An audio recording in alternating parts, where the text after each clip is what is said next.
So I like having these dialogues because I think it's very educational. Yeah. I'm really not into monologues. I think when you have two people dialoguing, you could almost cap bad ideas at their root. Right.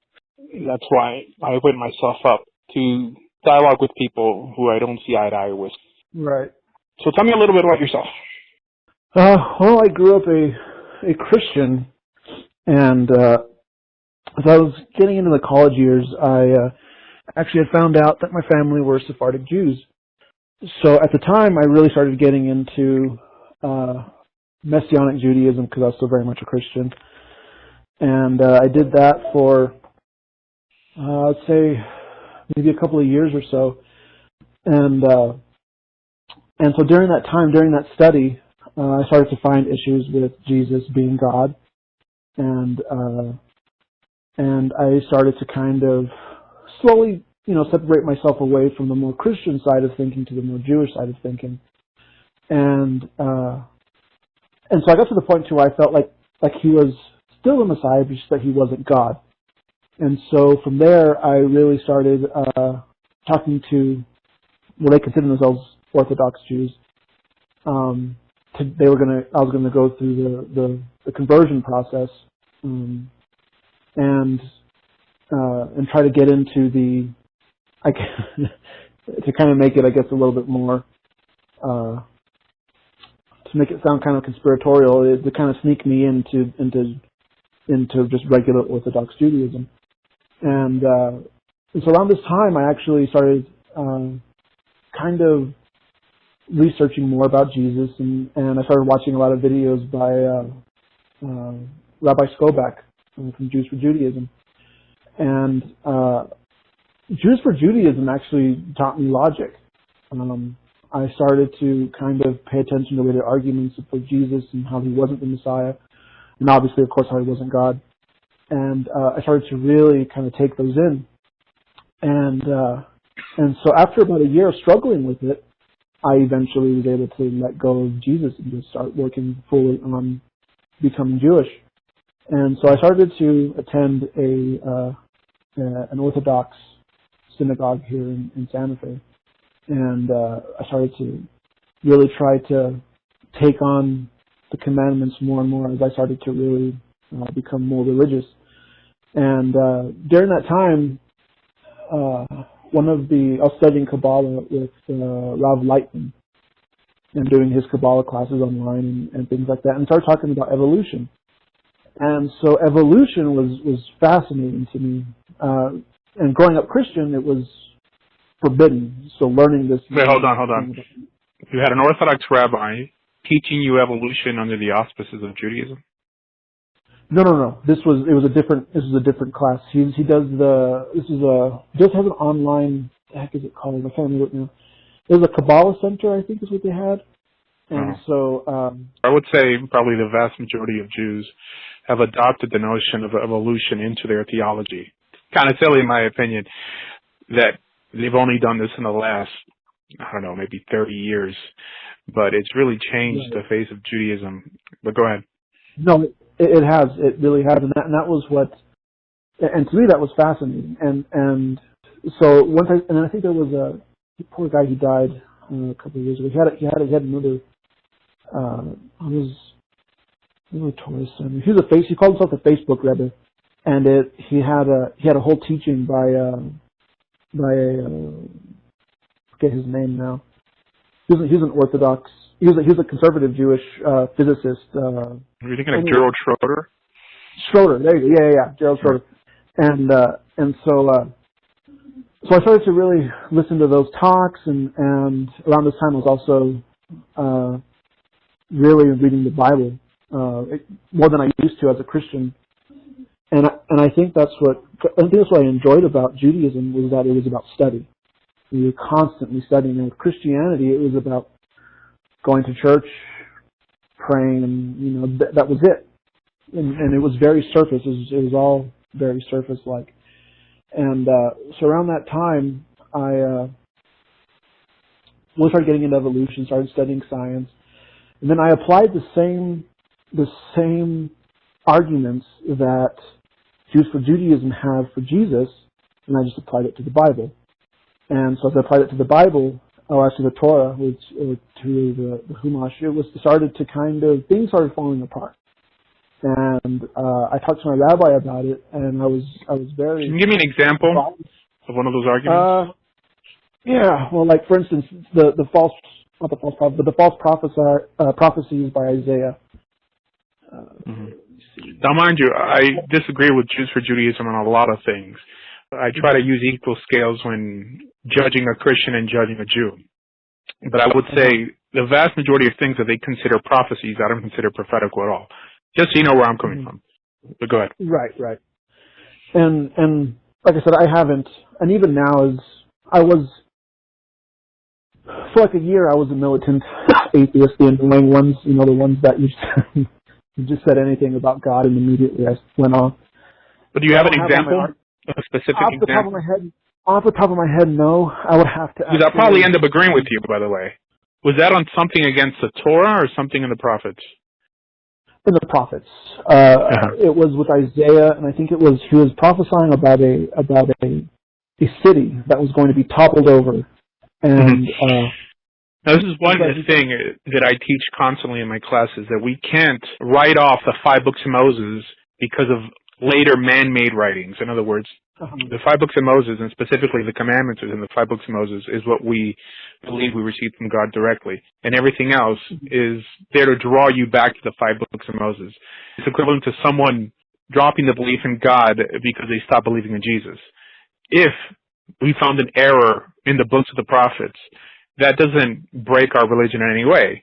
These books were written by the men of the Great Assembly to give Israel an account of the life and times of those prophets. But they're not to be used in any way to judge God or to classify Torah or the belief in God as false or true. Mm-hmm. But that was, and I had the same thought for a very short time. But what was troubling for me was that even in Judaism, where you would take Jesus for example, when his prophecies were not fulfilled, he was immediately classified as a false prophet, and he was pushed away. So I felt like if we were to follow the Torah, or the example of the Torah, if Isaiah made a prophecy that was not fulfilled, then he too should have been extricated from the Old Testament. I can't even remember. The canon. The canon, right. Christians walk around thinking that all the 66 books in their religion are divinely inspired, God-breathed, while in Judaism it's really just the 5 books of Moses, and everything there is to point you back to the 5 books of Moses. I was speaking to someone today who brought up the individual, I believe it's in Judges, who made the vow of sacrificing the first thing he saw when he got home, and it happened to be his daughter. Finding doubt in religion and in God because of that statement. So I told him, you can't judge the 5 books of Moses by later man-made writings. In other words, the writings are there to give us a historical account of what happened in Israel. But we don't walk around thinking that every one of those words are divinely inspired. In other words, it's as inspired as if you or I wrote something as religious people to educate Israel back to God. The Torah doesn't rely on it. The Torah itself never sanctioned the writing of other books. So why should we drop Torah because of something we happen to disagree with in later books? Right. I see what you're saying. The reason, and even if we're to take the Torah by itself, the Torah, and this is supposed to be written, was it 900 generations before the foundation of the universe? If I remember my Kabbalah correctly. The Torah that's supposed to be the foundation of the universe. You're quoting Kabbalah. It seems like these rabbis didn't equip you correctly to understand God or his instructions clearly. Kabbalah is ultimately disposable. The instructions within... I'm trying to build my point, though, is that the Torah is supposed to be this incredible document. Can we agree on that? It's supposed to be the foundation of supposed to be the tree of life, right? And you're supposed to give. That's more hyperbole. The Torah is special to us because it helps us live richer, fuller lives and ultimately improves this planet. And we see this happen throughout history with societies that have tossed out religion, like the Soviet Union, Cambodia, Cuba, North Korea. They've left a trail of carnage. It's been this book, the Torah, and specifically the commandments within the Torah, that has sensitized humanity, whether you like it or an atheist likes it or not. That's the truth. And that really has nothing to do with the actual narrative of the creation or the flood story, but the instructions, the moral training found in those books. And that's really something that I don't think anyone could deny. In other words, it works. If I'm understanding you correctly, because I don't want to, misinterpret what you're saying, it sounds like the Torah is just kind of like another book. It's not because growing, when I was talking with other rabbis and things, they always venerated it to the point of it being like God almost. So it seems kind of like that's a big problem. Your problem is more with Kabbalah than with Torah. It's true. The Torah is just another book, but it's a book that works, and that's the only thing that makes it exceptional. If you walk around thinking that every letter of the Torah is alive and all this nonsense that appears in Kabbalah, you eventually get spiritually burnt out and you drop the whole system. Instead of taking Torah for what it's worth, read it straight through.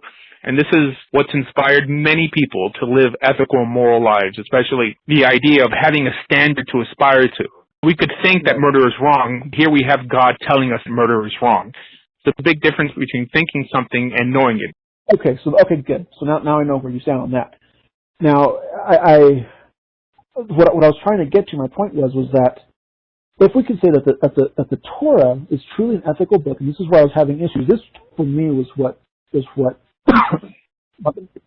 stopped me believing in God, or at least within the Abrahamic faiths. Because to me, out of all the faiths that you could choose, the Abrahamic faiths were the closest to God for me. Everything else was kind of seemed silly. So this is the one thing that bothered me the most about the Torah, is that if this truly came from God, I want you to know that there are things in Torah that bother me as well. I don't walk around thinking that all these laws make ethical sense to me, because 95% of them do. I'll take those extra 5 on face. But to walk around thinking that I'm going to throw away the whole system just because I happen not to agree with a certain law, compare that to walking around thinking that you're a piece of cosmic garbage because there's no purpose in life, that everything came out by happenstance. That's what you have to balance it against. That's a bit of a straw man, though.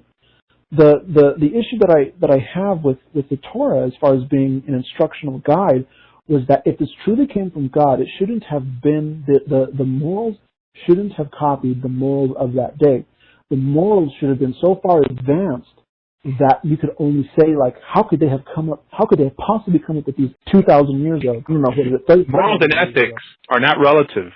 What's special about the Torah is not that it made everything up from scratch. I mean, there are clearly laws that appear both in the Code of Hammurabi and the Book of the Dead, and also appear in the Torah.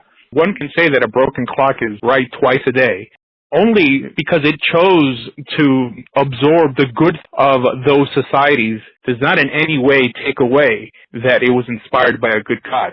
So I have no problem learning from the New Testament or the Quran if it's teaching us something good. But you're saying that if it's not revolutionary, then in some way it's not inspired. I believe that God believes more in evolution than revolution. The way you make the world a better place is by little steps, by incorporating ideas of surrounding societies, but elevating those ideas to an ethical level. For example, sacrifices.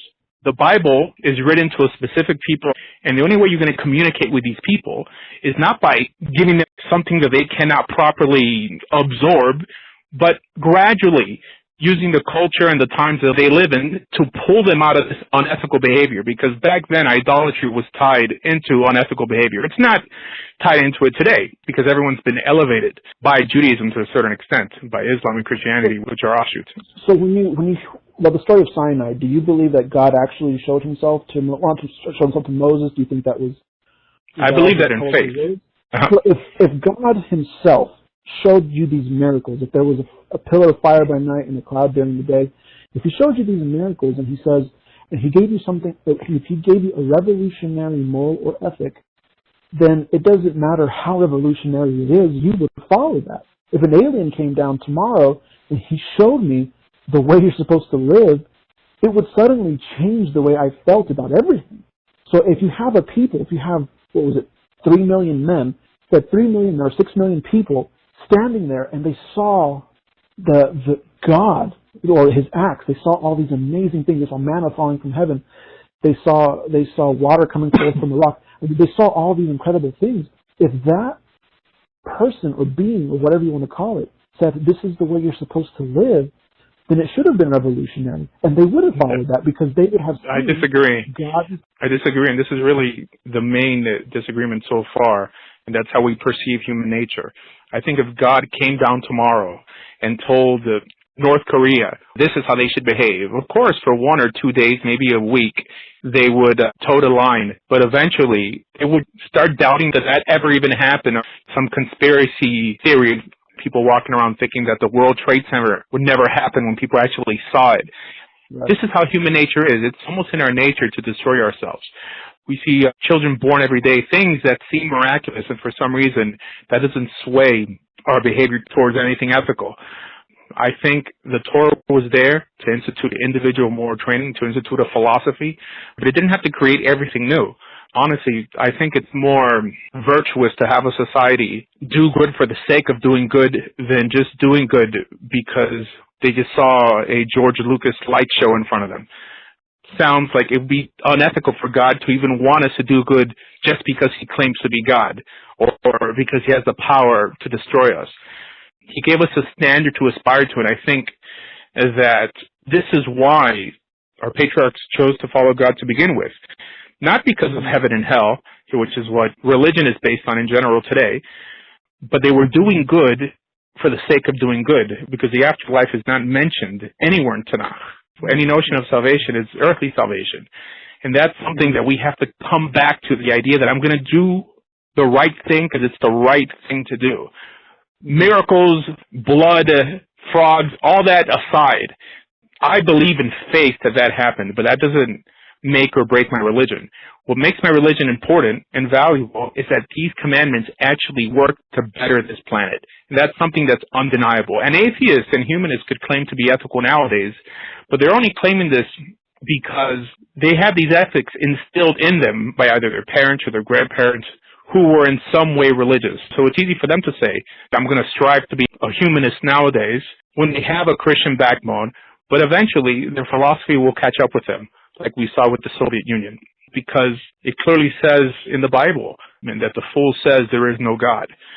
If someone walks around thinking that there is no purpose in this life, that everything is relative, you thinking murdering is wrong is good for you, but it's not necessarily good for me, society can function. Society can ethically progress.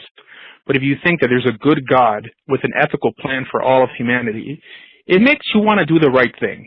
It makes you want to ethically progress. And this is why the U.S. has risen to the heights that it has, because the Bible is its book. Mind you, even more than Israel.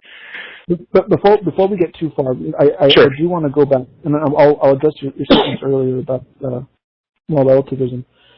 It seems a bit short-sighted on God's part to not see that eventually, whether or not humans couldn't make it to the point to where we should be, he should have. In other words, it seems very short-sighted because God says, okay, this is what you're supposed to do, and he's giving ethics to these people that mirror the ethics of that day and age, like the Code of Hammurabi, all those things, right? The Book of the Dead, all those things, they all kind of mirror each other. So it seems short-sighted that he didn't see that the morals are going to evolve to the point of today. So how come he suddenly doesn't create how come he didn't create laws for the people of today? So in other words, whether or not the Judaism would have caught up to the morals of today, that's just the way humans are. We constantly evolve because we're constantly learning, because that's the way we evolved. Our brains, through neurons, through everything we see, in some ways, almost like a hedonistic form of morality. In that when you say morals of today, you do know that in the last 150 years, more people have been murdered than probably in the last 1,000 years. Yeah, that's because more people. So of course there's murders because There's definitely more people, but I don't think that morals evolve by themselves. I think that we've progressed to the point that we progressed because of the Bible and because more people have adopted this book. And mind you, there's a lot of people who do a lot of evil in the name of God. so morals are absolute then. Morals, you believe morals are absolute? Because I'm religious, I believe morals are absolute. However, you can't say that morals evolve in an absolute fashion unless you believe in God, because someone would just say, who are you to tell me what my morals are? In other words, it may be moral.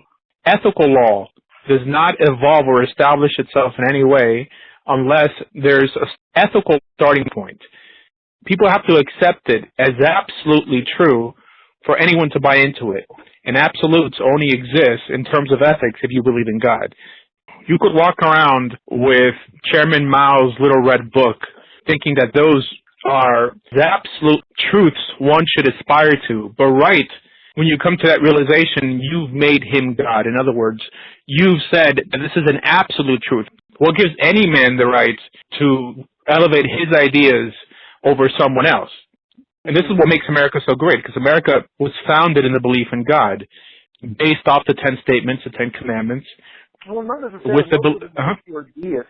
Like, a lot of them were deists. Were deists, like Thomas Paine. And a deist is just a person that believes in it's the God of Spinoza. It's an uncaring God. Just there, he doesn't care.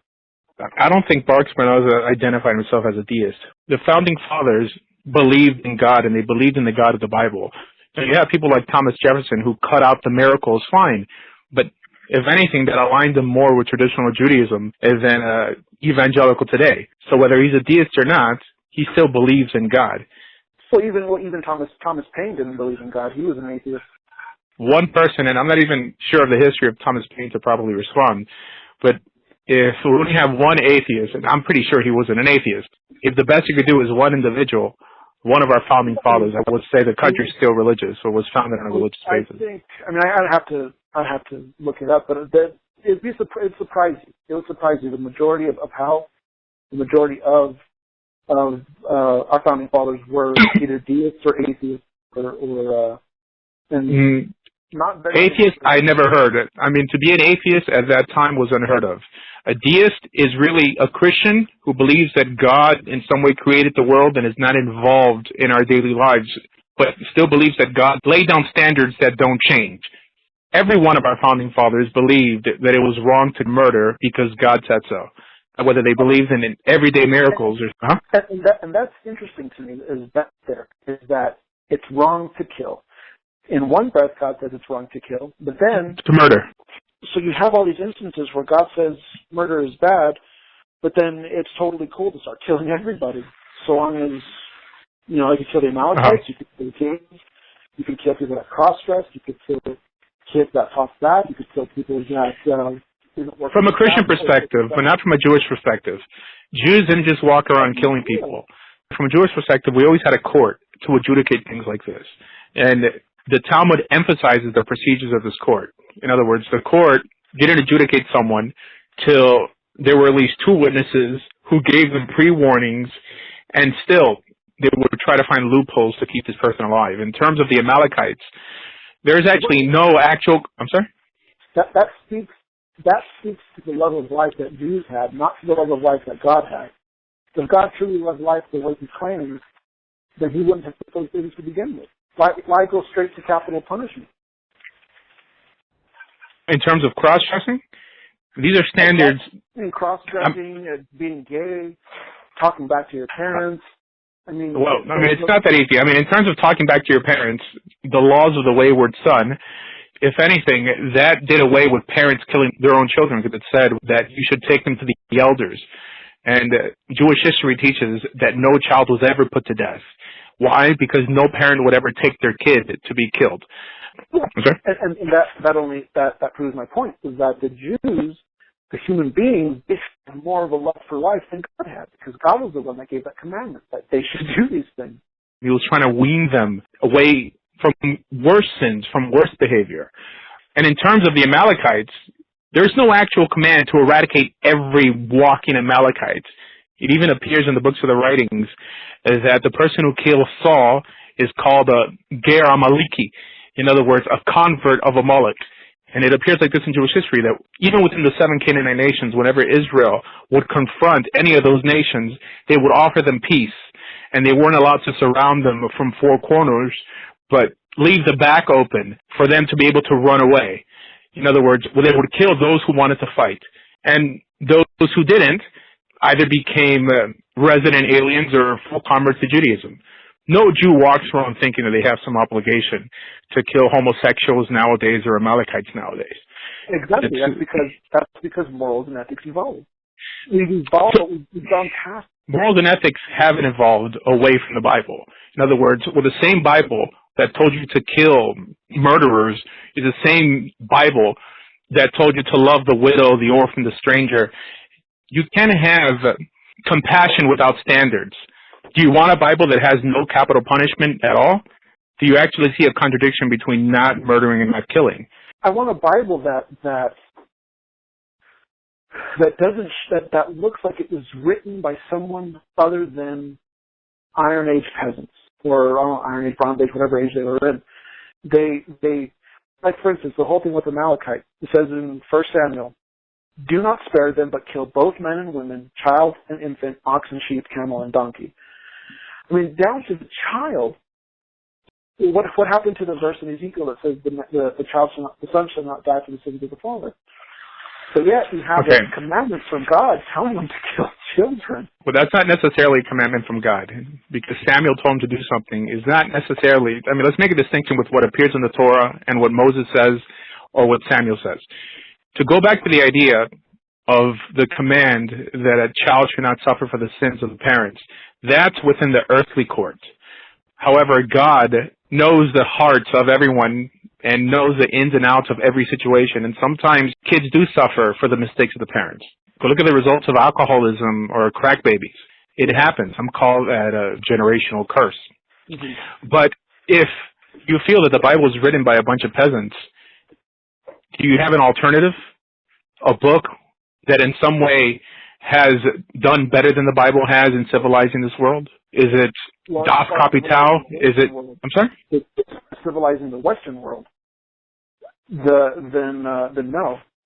But that doesn't necessarily. That just means it's like for instance, if we're to go into the had the Catholics not defeated the Moors, we would definitely be speaking Arabic right now, or it would be an entirely different story.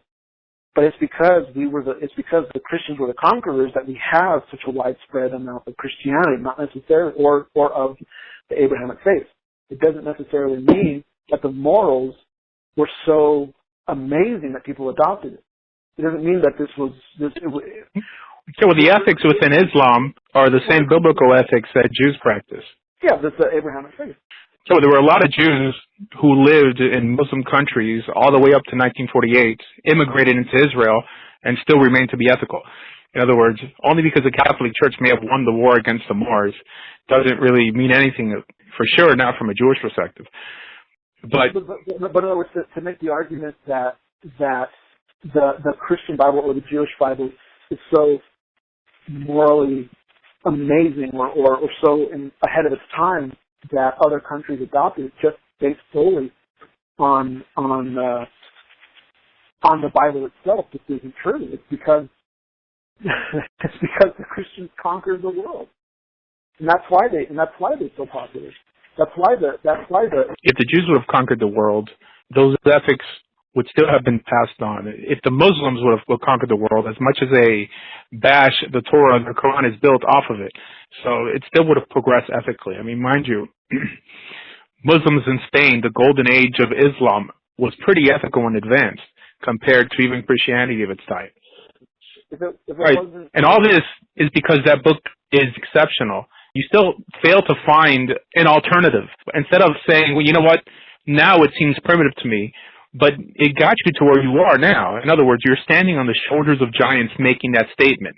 So now you feel that you could do away with it. But mind you, with the greatest scholars of the time supported communism. Without Zoroastrianism, we wouldn't have this today. The Torah wasn't the first. The Torah was heavily borrowed from Zoroastrianism. So it wouldn't. It wouldn't. I don't know your proof for that. But that the Torah was borrowed from Zoroastrianism. In other words, the commandments within the Torah are found in the book of Zoroaster. But they're okay, fine. built upon it. I mean, the Epic of Gilgamesh is just the story of Noah.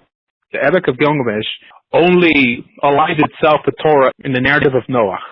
Again, because it's the commandments within that book that has civilized society, not the story of Noah or Abraham. Sorry, I lost you. In other words, could you repeat that? The Epic of Gilgamesh only aligns with the Bible in narrative, and specifically the narrative of Noah, but not in terms of improving society with instructions that came from God. If you feel that a society could have progressed just as we have because of the Bible through Zoroaster or through the Epic of Gilgamesh, then find me that society. Why aren't those societies still here? Look, what I'm saying though is that it was borrowed. I'm not saying that the Torah was borrowed from prior religions, and the reason they're not here is because they were conquered. The Epic of Gilgamesh mentions a flood story, different names in the story, just because of the flood story is mentioned. Even, mind you, the Book of the Dead mentions that Egyptians didn't eat fish without scales and fins. But that doesn't mean the Bible is copied from the Book of the Dead. So we have to compare apples with apples here. I mean, it sounds... Because it came before the Bible. It has very similar ideas, very similar stories, and so you can only assume. You can not even assume. And it ultimately failed because it didn't work. The question is, what works and what has got us to where we are today? It wasn't because it didn't work, it's because they were conquered. So you believe in faith that if for some reason that portion of Mesopotamia would have ruled the world and the Epic of Gilgamesh would have been our guide to civilized society, that we would be in the same position nowadays because of the Epic of Gilgamesh? That sounds more of a statement of faith than anything else. It sounds like a creed to believe that. No. No, I'm not going to kill over that belief. I'm just saying that it would only logically follow because I think it's practically observational that morals are entirely relative to that time period, to those people. And you could see it even in the Bible alone from a Christian standpoint. You could see it from two different books, from the Old Testament to the New Testament. You can see how far ethics and morals advanced. And although I will say this, I feel like Christianity went backwards rather than Judaism. Christianity said that in Judaism you had to worry about things that were external, whereas with Christianity you had to worry about things that were internal.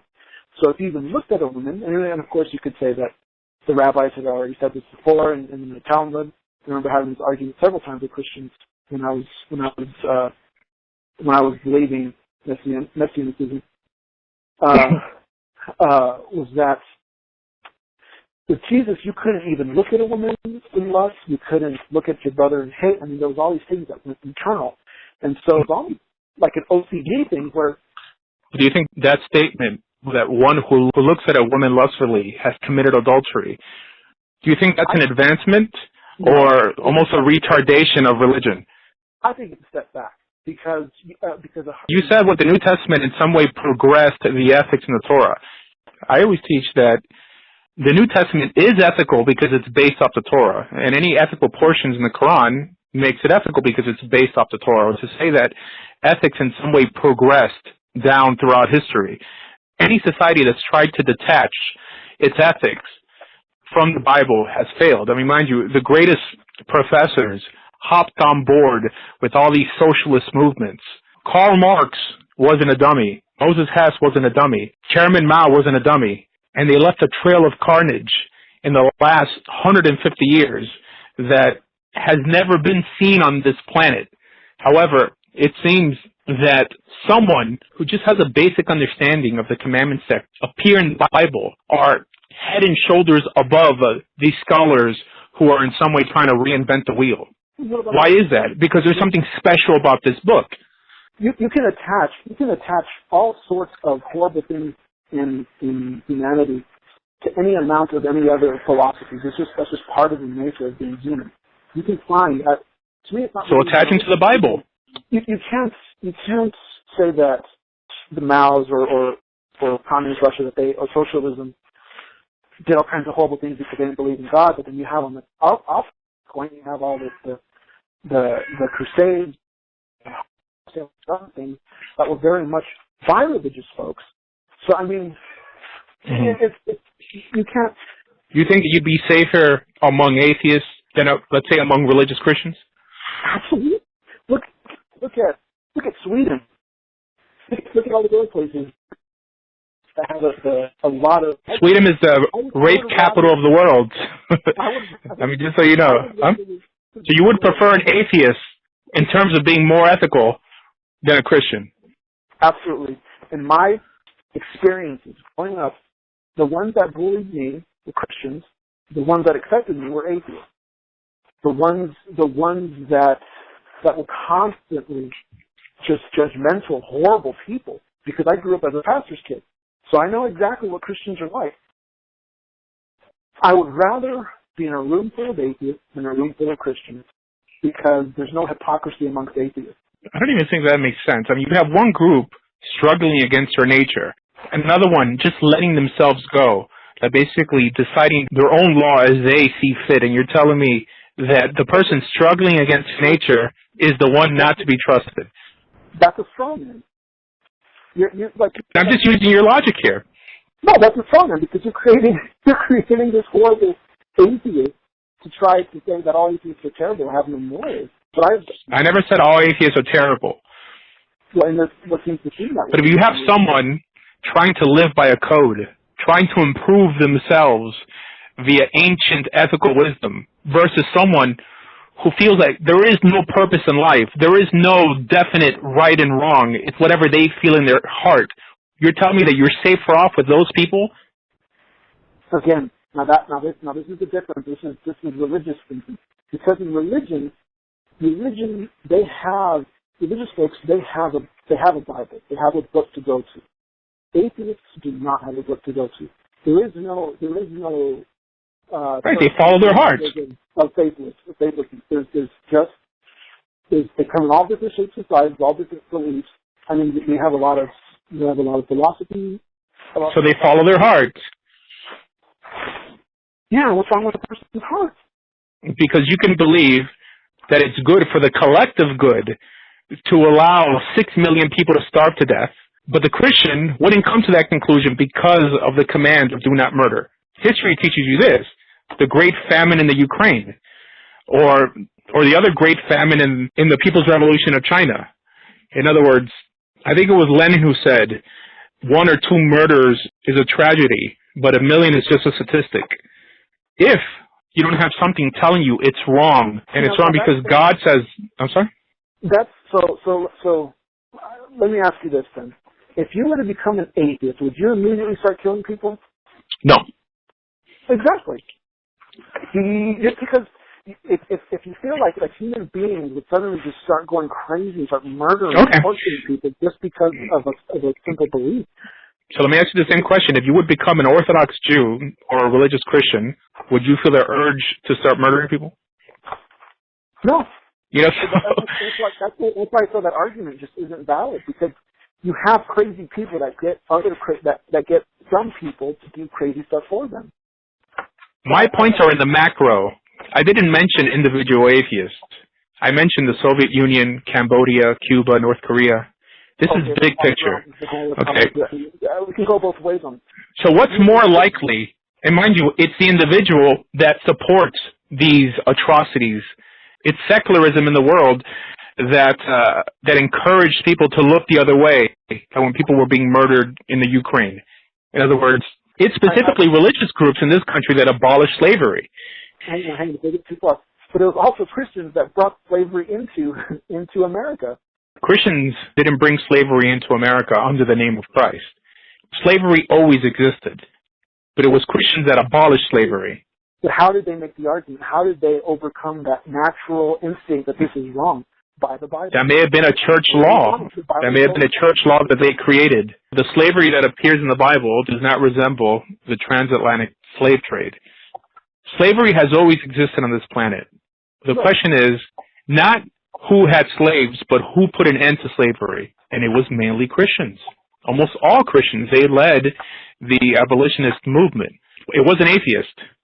That's because it wasn't possible to be an atheist back then? I don't think there were many atheists back then. I mean, the thing is to try to, you can't argue for the sake of how moral a group of people are. And I believe I've had this argument many times with Christians, and we'd go back and forth for hours talking about who is more morally right or who is more morally wrong based off of an actions of people in the past. We can only attack the source of where they're getting their morals from.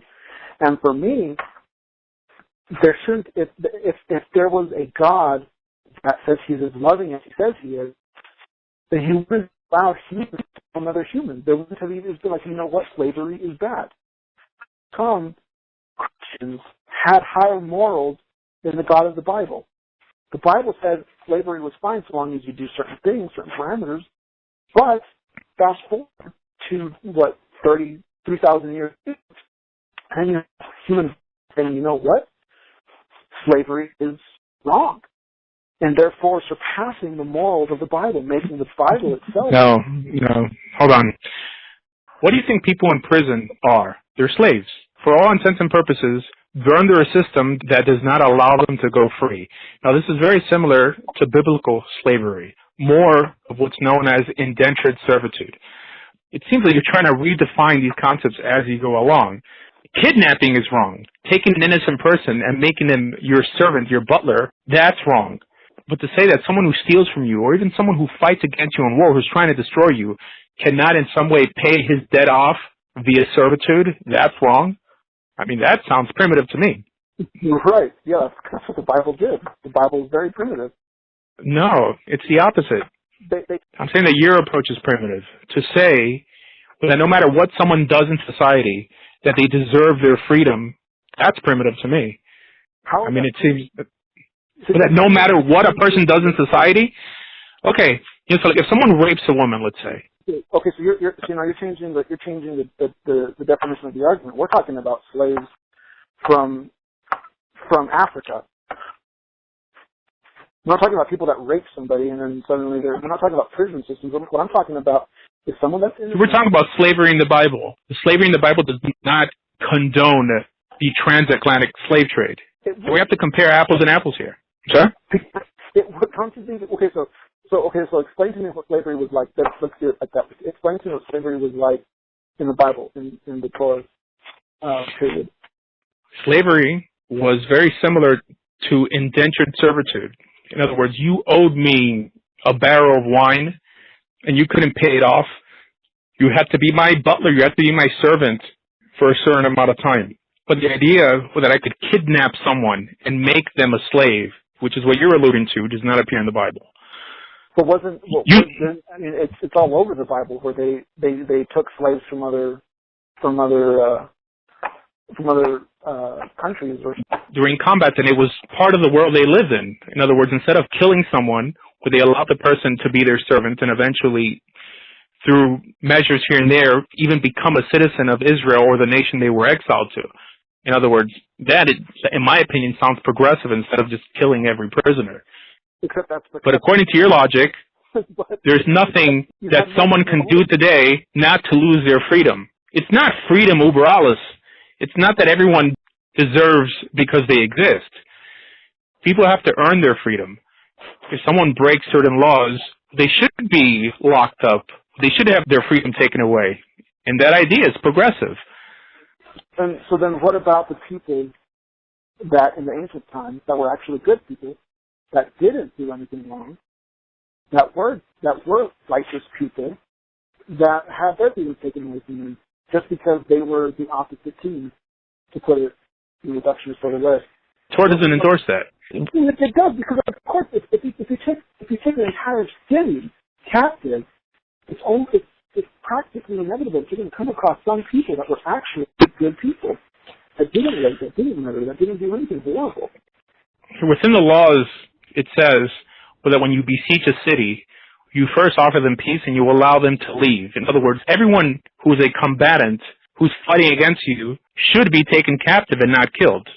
that itself sounds progressive to me. Only because you take a verse out of context and say, oh, well, here it's in some way alluding to the fact that they're killing everything that moves. That cannot be stripped away from the initial commandment that appears in the Torah to offer them peace. In other words, it appears in Jewish history, it appears in the Talmud. Jews never felt that they had some obligation to kill everything that moves because God told them to. I would also agree that that would not be a God that I would like to follow. You have to read all these laws in context. But you're strengthening my point, though. Is that this God, I don't think that the Jews are like, you know what? God is doing a lot of stuff we don't like, so we're not going to pay attention to what he has to say. Like I said, I don't agree with everything the Torah says, but I agree with at least 95% of it, and that's enough to encourage me to accept the other 5% in faith. Mm-hmm. But to say that the Hebrews were walking around thinking that we're going to drop this whole ethical system because of a law we don't understand sounds preposterous. In other words, they would have no ethical system if they didn't take the whole Torah as a package. Why? Because if someone could pick and choose their own ethics, they are deciding what's ethical. It's not God anymore. You understand? Mm-hmm. If God says it's wrong to murder, he also says it's wrong to eat pork. The same God who said don't eat pork is the same God who said not to murder. If you're going to doubt him on one law, then you better doubt him on the other one as well. In other words, you seem comfortable accepting the parts of the Torah that work and tossing out the ones that you believe don't. And the ones that you believe don't work, I'm telling you, is not part of the Torah. What about the 5% that you have issues with? Those 5%. You're tossing things out as well. So that I keep it because I've accepted the 95%. Or perhaps... I see. Okay. I got you now. But you still keep the 5%, but you just have issues with it. I have a problem with the idea of blind faith, saying that things work without even knowing what's in the actual document. We know, compared to every other system that exists in the world today, the Bible works.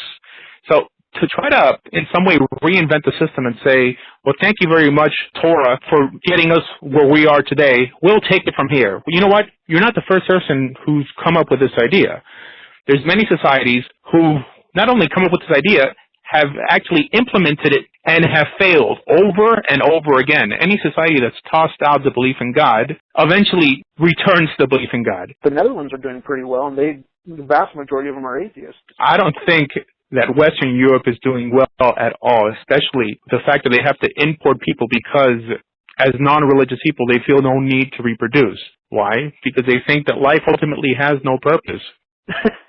That's not true. I mean, I don't think Western Europe, and I've been to Western Europe and I've been to the Netherlands. I mean, are you kidding me?